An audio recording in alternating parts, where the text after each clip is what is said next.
लोग कहते हैं शेयर बाजार जुआ है, पर क्या ये सच है या इसके पीछे कोई साइंस है? तो पहला सवाल यही है, ट्रेडर या जुआरी, इसी से मार्केट को देखने का नजरिया बनता है। यही रिटेल ट्रेडर्स की सबसे बड़ी मुश्किल है। एंट्री तो आसान है, पर एग्जिट का रास्ता नहीं पता। सोचिए, नौकरी काम के पैसे देती है, बिजनेस वैल्यू के, तो मार्केट सिर्फ अकाउंट खोलने के पैसे क्यों देगा? तो कामयाबी के लिए जुआरी नहीं, बिजनेस ओनर की तरह सोचना होगा। चलिए इसके नियम देखते हैं।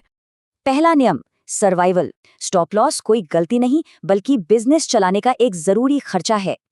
और ये खर्चा कितना होना चाहिए? अपनी कुल कैपिटल का सिर्फ 0.5% प्रति ट्रेड, बस।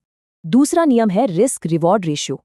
इसे हमेशा 1:5 रखना है, मतलब 1 रुपए के रिस्क पर 5 का टारगेट। तो प्रोफेशनल एंट्री और एग्जिट कैसे ढूंढे? इसका राज है पीछे देख।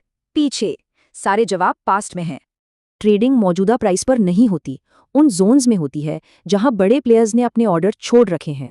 ये है डिमांड जोन का पैटर्न।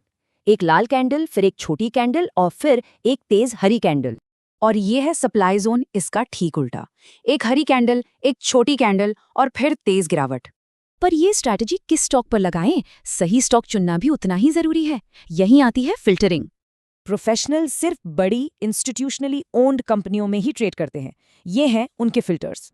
और ये क्यों जरूरी है? जरा स्केल देखिए। हमें वहीं खेलना है जहां सबसे बड़े खिलाड़ी मौजूद हैं।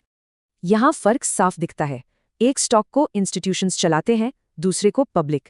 चुनाव समझदारी का है। तो नया मंत्र क्या है? रिस्क के लिए सिस्टम, एंट्री के लिए मेथड और स्टॉक्स के लिए फिल्टर।